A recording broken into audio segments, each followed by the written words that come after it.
এই যে ব্যবসা ছেড়ে এসে অর্থাৎ ওইখানে কিন্তু একটা লসের সম্মুখীন, হ্যাঁ, লসের সম্মুখীন, জি।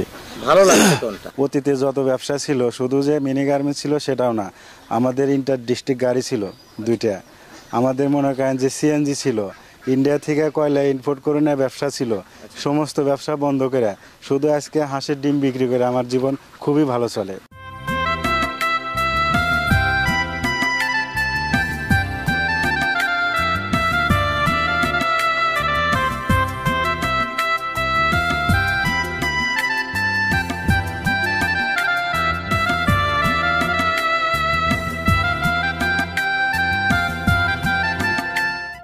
আসসালামু আলাইকুম প্রিয় কৃষক খামারি ভাই বোনেরা, কেমন আছেন সবাই? আশা নাই বিশ্বাস সবাই ভালো আছেন। কথা বলছি এটি আমার নিজ জেলা সিরাজগঞ্জ সদরের কাজীপাড়া থেকে, যেখানে আজকের উদ্যোক্তা সাইদুল ভাই আবদ্ধ অবস্থায় বাড়িতেই গড়ে তুলেছেন খুব সুন্দর এবং সুবিশাল একটি খামার, যেখান থেকে বর্তমান আয়ের উৎস না হলেও দিয়েছেন আয় ব্যয়ের খুবই একটা চমৎকার হিসাব। তার এই বিস্তারিত আলোচনা আজকে আপনাদের সামনে তুলে ধরবো, এবং যারা আবদ্ধ অবস্থায় খামার করতে হিমশিম খাচ্ছেন বা লসের সম্মুখীন হচ্ছেন তাদের জন্য আজকের ভিডিওটি অবশ্যই সহায়কপূর্ণ হবে। এবং আবদ্ধ খামার করতে আপনাকে কি করা উচিত এবং লাভবান হতে চাইলে আপনি কোন পন্থায় এই আবদ্ধ খামার স্থাপন করবেন, সেই পরামর্শগুলো আজকে জানার চেষ্টা করব আজকের আবদ্ধ খামারি সাইদুল ভাইয়ের কাছ থেকে। তো দর্শক, আর দেরি কেন, চলুন আজকের এই প্রোগ্রামটি শুরু করা যাক। আসুন আমার সাথে।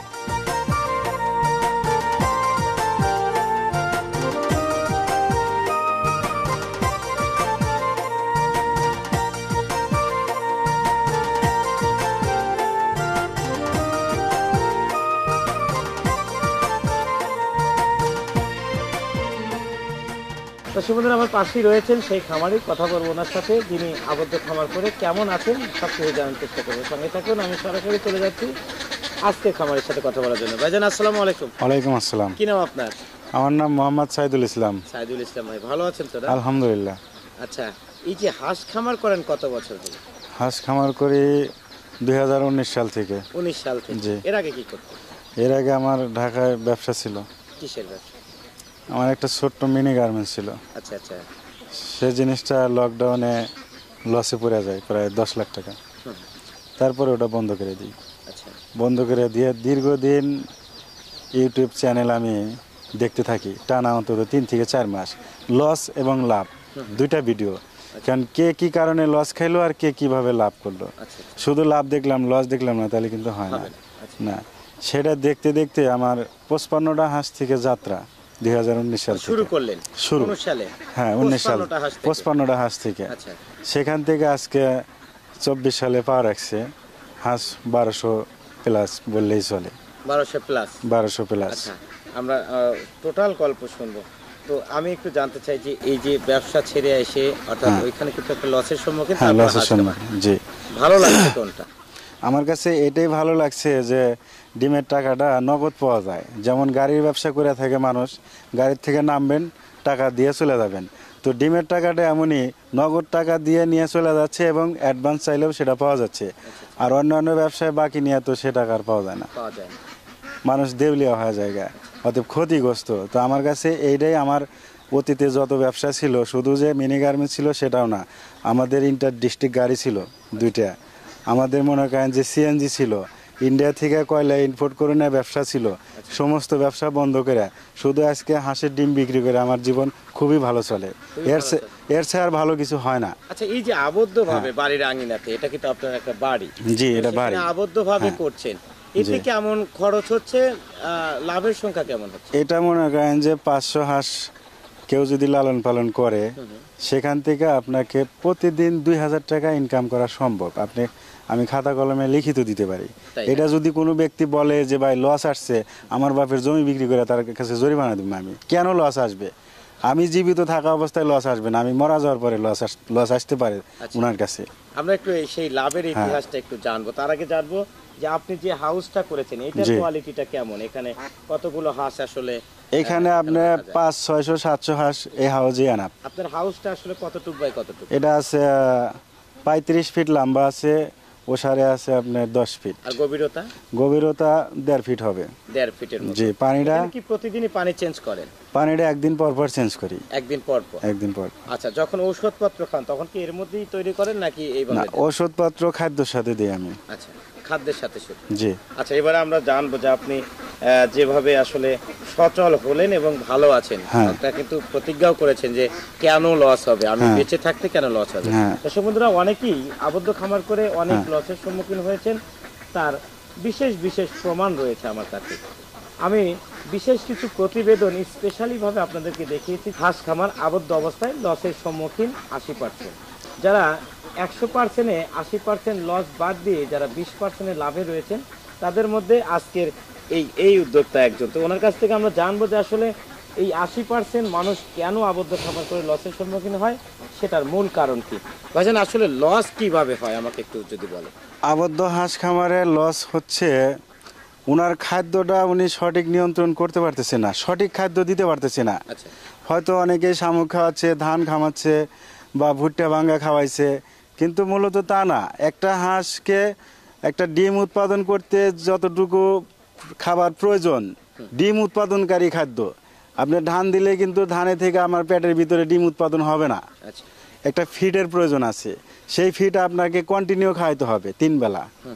সকাল 7:30টায় খাইতে দিবেন, দুপুরে 12:30টায় খাইতে দিবেন, বিকাল 4:30টায় খাইতে দিবেন নিয়মিত। সেক্ষেত্রে যদি খরচটা বেড়ে যায় তাহলে? খরচটা বাড়ার কোনো সুযোগ নাই। কেন বাড়বে? একটা হাঁসকে আপনি 150 গ্রাম খাবার দিবেন। আচ্ছা। 150 গ্রাম খাবারের মূল্য কত আপনি হিসাব করবেন সারাদিনে?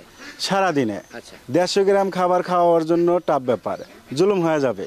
তাই না? কারণ আমি খাওয়াই, আমি জানি। এখানে 500 পিস আছে, আমি ধারণা দিয়ে বুঝাচ্ছি। 500 পিস আছে, 150 পিস করে 150 গ্রাম করে খাবার লাগলে 75 কেজি খাবার লাগবে। আচ্ছা। 75 কেজি খাবারের মূল্য কত? আর 500 হাঁস থেকে আমি কয়টা ডিম পাবো?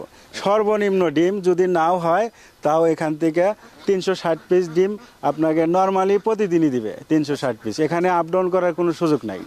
মানে 360 পিস এটা হ্যাঁ, হতেই হবে? হতেই হবে। আমার কাছে হবে, আর কেউ পারবে কিনা জানি না। না, আমরা আপনার হ্যাঁ। কথাই শুনবো আজকে। তো আজকে আপনার এই 360 পিস ডিমের বাজার মূল্য কত, আচ্ছা। আর 75 কেজি খাবারের মূল্য কত, এই জিনিসটা যদি আপনি হিসাব করেন, অবশ্যই আপনার লাভ বেরো আসবে। তো ভাইজান, এইখানে কি সারাদিনই রাখেন? এখানে সারাদিনই রাখি। আচ্ছা। এখানে খাবার দেয়, ওখানে গোসল করে, রাত্রে ওখানে ঘুমায়। মানে আপনার এই যে বাড়ির পাশে, মানে সামনে যেটা হ্যাঁ। ঘর আর কি, ওইখানে থাকে। ওইখানেই থাকে? জি। আচ্ছা, এইখানে যে হাঁসটা রয়েছে এটার বয়স কতদিন হলো? এই হাঁসটার বয়স 5 মাস হয়েছে। 5 মাস? জি। এটাতে তো ডিম নেই?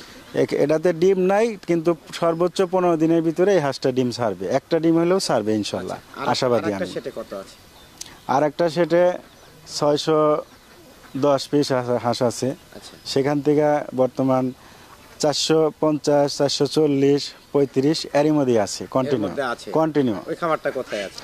ওই খামারটা আপনি দেখতে পারবেন, সর্বোচ্চ 1 মিনিট লাগবে যাইতে। মানে মাঠে আছে? না না না, ওখানে ওটাও আবদ্ধ খামার, ওটাও এরকম ভাবেই রাখছি। আচ্ছা, আমরা ওটা আরেকদিন একটু দেখবো। আজকে আসলে দেখতে পারবেন।